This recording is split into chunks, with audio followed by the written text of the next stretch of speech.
चांदनी रात के अंधेरे साए में एक ऐसी शक्ति जागती है जिसकी कहानी सुनने के लिए कायनात भी अपनी सांसें रोक लेती है। क्या आपने कभी सोचा है कि जंगलों की सरसराहट में और चांद की शीतल रोशनी में किसका वास है? एक ऐसी देवी जिसका तीर कभी अपने लक्ष्य से नहीं चूकता।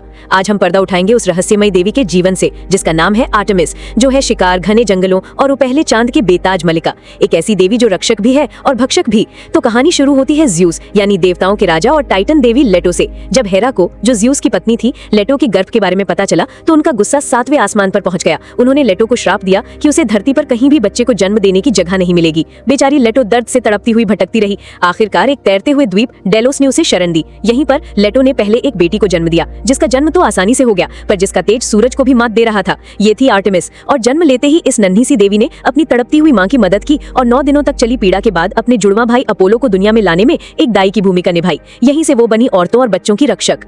आर्टेमिस को किसी की अधीनता स्वीकार नहीं थी। उन्होंने अपने पिता ज्यूस से वरदान मांगा, हमेशा कुंवारी रहने का, एक चांदी का धनुष और तीर और पहाड़ों जंगलों पर राज करने का अधिकार। वो आजाद रहना चाहती थी, अपनी शर्तों पर जीना चाहती थी। वो उन देवियों में से थी जिन पर प्रेम की देवी एफ्रोडाइटी का कोई जादू नहीं चलता था। लेकिन जितनी बड़ी उनकी दया थी, उतना ही भयानक था उनकी पवित्रता के अपमान का परिणाम। कहानी है एक्टियन नाम के एक शिकारी की, जिसने भूल से देवी को उनके सबसे निजी और पवित्र क्षणों में स्नान करते हुए देख लिया था। आर्टेमिस इतनी क्रोधित हुई कि उन्होंने एक्टियन को एक हिरण में बदल दिया और उसी के शिकारी कुत्तों ने उसे नोच नोच कर मार डाला। वो अपने सम्मान और अपनी पवित्रता के लिए किसी भी हद तक जा सकती थी, पर आर्टेमिस की दुनिया सिर्फ क्रोध और दंड की नहीं थी, उसमें दोस्ती और स्नेह की भी जगह थी। ये कहानी है ओरायन नाम के विशाल शिकारी की, जो शायद उनका एकमात्र पुरुष साथी और हमराज था। कुछ कहते हैं कि वो दोनों एक दूसरे से प्रेम करते थे, पर आर्टेमिस के भाई अपोलो को यह रिश्ता मंजूर नहीं था। उन्होंने एक चाल चली और आर्टेमिस से ही अनजाने में ओरायन की हत्या करवा दी। जब आर्टेमिस को सच्चाई पता चली तो वो दुख से टूट गई और उन्होंने अपने प्रिय साथी को हमेशा के लिए आकाश में तारों के बीच अमर कर दिया, जिसे आज हम ओरायन तारामंडल के नाम से जानते हैं।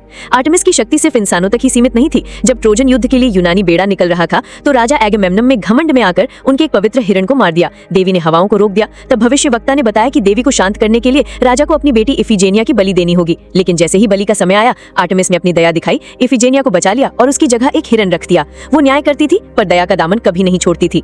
आर्टेमिस की कहानी हमें सिखाती है कि अपनी आजादी और सम्मान के लिए लड़ना गलत नहीं है, वो शक्ति और स्वतंत्रता का प्रतीक है। तो ये थी कहानी शिकार और चांद की देवी आर्टेमिस की। वो एक योद्धा थी, एक रक्षक थी और सबसे बढ़कर एक स्वतंत्र आत्मा थी। उनकी कहानी आज भी हमें प्रेरणा देते हैं कि हम अपनी राह खुद चुनें और किसी के सामने ना झुके।